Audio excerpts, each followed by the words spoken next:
माह रमज़ान की एक बहुत बड़ी फ़ज़ीलत ये भी है कि इस महीने में अल्लाह रब्बुल आलमीन ने कुरान मजीद को नाज़िल फ़रमाया, जो दीन हक़ को खोल-खोल कर पेश करता है।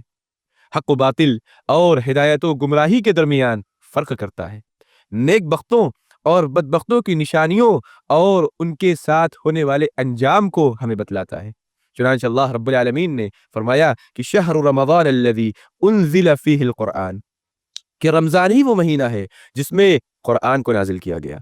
इमाम इब्न कसीर रहमहुल्लाह तफ़सीर इब्न कसीर में इस आयत की तफ़सीर करते हुए लिखते हैं कि अल्लाह रब्बुल आलमीन ने तमाम आसमानी किताबों को अंबियाए कराम पर रमज़ान अल मुबारक के महीने में ही नाज़िल फरमाया है।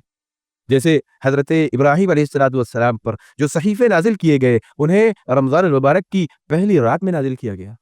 इसी तरीके से हज़रत मूसा अलैहिस्सलातु वस्सलाम पर तौरात को, हज़रत दाऊद अलैहिस्सलातु वस्सलाम पर ज़बूर को, हज़रत ईसा अलैहिस्सलातु वस्सलाम पर इंजील को रमज़ान अल मुबारक की रातों में ही नाज़िल किया गया। और ख़ुद हमारे नबी जनाब मोहम्मद रसूलुल्लाह सल्लल्लाहु अलैहि वसल्लम पर सबसे मुक़द्दस किताब कुरान मजीद को रमज़ान अल मुबारक के बाबरकत महीने में लैलतुल क़द्र की बाबरकत रात में नाज़िल किया गया। कुरान के नाज़िल होने की इब्तिदा इसी लैलतुल क़द्र की रात को हुई। और फिर वक्तन फ़वक्तन बतदरीज जस्ता जस्ता 23 साल के अरसे में नबी करीम सल्लल्लाहु अलैहि वसल्लम पर पूरे कुरान को नाज़िल किया गया। अल्लाह रब्बुल आलमीन कुरान मजीद में इरशाद फरमाता है, इन्ना अंज़लनाहु फ़ी लैलतिन मुबारका, कि बेशक हमने इस कुरान मजीद को बरकत वाली रात में, मुबारक रात में नाज़िल किया है।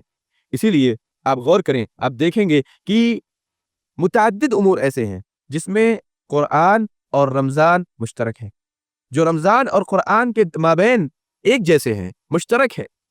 मिसाल के तौर पर रसूलुल्लाह सल्लल्लाहु अलैहि वसल्लम ने इरशाद फरमाया, अस्सियामु वल कुरआनु यशफ़आन लिल अब्दि यौमल क़ियामह, कि रोज़ा और कुरान अल्लाह रब्बुल आलमीन के सामने क़यामत के दिन बंदे के हक़ में शिफ़ाअत करेंगे।